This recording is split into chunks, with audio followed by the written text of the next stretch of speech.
चलिए दोस्तों, बात करते हैं इस एक और क्वेश्चन के बारे में। इस क्वेश्चन में एग्जामिनर ने कहा इफ एक्स प्लस का 1 अपोन में एक्स माइनस का 1 बराबर में है ए बाय में बी, एंड 1 माइनस का वाई अपोन में 1 प्लस का वाई इजकल टू में बी बाय में A, then the value of X minus का वाई अपोन में एक्स इंटू वाई प्लस में 1। ये एग्जामिनर ने मुझे वैल्यू दी हुई है। तो हम क्या करेंगे, डायरेक्टली इसमें इसको क्रॉस मल्टीप्लाई करें, इस बी से इसको मल्टीप्लाई करेंगे तो ये मेरे पास में क्या हो जाएगा बी एक्स, और प्लस में ये मेरे पास में क्या हो जाएगा बी, और इजकल टू में क्या हो जाएगा ये आपका ए एक्स, और ये माइनस का ए, सेम इसको मल्टीप्लाई करेंगे इससे तो ये मेरे पास में क्या आ जाएगा ए माइनस का ए वाई बराबर में बी प्लस का आपका हो जाएगा आपका ये बी वाई। अब क्या, इस वाली वैल्यू को मैं इधर भेजूंगा तो ये बी प्लस का मेरे पास में क्या हो जाएगा ए बराबर में ये ए एक्स माइनस का आपका बी एक्स हो जाएगा। तो बी प्लस का ए अपोन में हो जाएगा मेरे पास में, यहाँ से कॉमन निकालूंगा मैं आपका क्या एक्स, तो ये हो जाएगा ए माइनस का बी, यानी एक्स इजकल टू हो जाएगा मेरे पास में ए माइनस का आपका बी, ये इसकी वैल्यू हो जाएगी बी प्लस का ए, या फिर कह सकते हैं इसे आपका ए प्लस का बी अपोन में ए माइनस का बी बराबर में ये हो जाएगी वैल्यू आपकी एक्स की। सेम ऐसी वाई की वैल्यू निकालेंगे। इसको अगर मैं इधर भेजूंगा तो ए माइनस का बी बराबर में क्या हो जाएगा बी वाई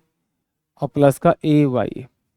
तो ए माइनस का बी अपोन में हो जाएगा ए प्लस का बी इजकल टू में ये मेरे पास क्या हो जाएगी वाई की वैल्यू हो जाएगी, यानी कि ये दोनों वैल्यू मुझे मिल गई। अब देखिए, अब मुझे क्या निकालना, x माइनस का y की वैल्यू निकालनी, तो पहले इन दोनों को मैं क्या करूँगा डायरेक्ट माइनस कर दूंगा। तो जब x माइनस का y करूँगा तो मेरे पास क्या होगा, ये आपका a प्लस का b अपोन में a माइनस का b, और माइनस में क्या होगा आपका a माइनस का b अपोन में a प्लस का b। तो इसे क्रॉस मल्टीप्लाई कर देते हैं तो ये क्या होगा a प्लस बी का होल स्क्वायर माइनस का a माइनस बी का आपका होल स्क्वायर अपोन में क्या हो जाएगा a square minus B square. जब इसको फॉर्मूले खोलेंगे तो ये क्या आएगा ए का स्क्वायर प्लस बी का स्क्वायर, यानी इसे लिखते हैं इस वाले को ए का स्क्वायर प्लस बी का स्क्वायर प्लस में 2ab, माइनस का निशान लगाएंगे तो यहाँ पे क्या होगा ए का स्क्वायर प्लस में बी का स्क्वायर माइनस का 2ab, और अपोन में क्या हो जाएगा आपका ए का स्क्वायर माइनस बी का स्क्वायर। ये निशान जाएगा अंदर जाएगा तो ये नेगेटिव हो जाएगा, नेगेटिव हो जाएगा, ये दोनों कट जाएंगे और ये पॉजिटिव हो जाएगा, यानी कि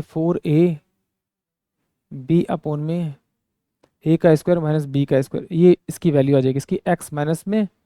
आपके वाई की वैल्यू आ जाएगी यहाँ पर, इसकी एक्स माइनस वाई की, तो इसको यहाँ रख दीजिए ऊपर। तो मैं रखता हूँ 4ab अपोन में ए का स्क्वायर, और ये हो जाएगा आपका माइनस का बी का स्क्वायर। फिर यहाँ एक्स वाई की वैल्यू निकालनी, तो एक्स वाई की वैल्यू यानी कि इन दोनों को मल्टीप्लाई करना पड़ेगा। जैसे इसे मल्टीप्लाई करेंगे एक्स वाई क्या आ जाएगा मेरे पास में ए प्लस का बी अपोन में ए माइनस का बी इंटू में ए माइनस का बी अपोन में ए प्लस का आपका बी। इससे ये कट जाएगा, इससे कट जाएगा, यानी कि इन दोनों का जो समीशन आएगा वो कितना आएगा आपका 1 आएगा, यानी कि 1 प्लस का मैं इसकी जगह रखता हूँ 1। तो इसे सॉल्व करूँगा तो ये क्या हो जाएगा आपका, ये हो जाएगा आपका 2ab अपोन में ए का स्क्वायर और माइनस बी का स्क्वायर। ये इस क्वेश्चन का करेक्ट आंसर होगा, यानी कि ऑप्शन जो मेरे पास में 2ab ए स्क्वायर माइनस बी, यानी ऑप्शन डी इस क्वेश्चन का करेक्ट होगा। आई होप आप सभी क्वेश्चन समझ में आया होगा।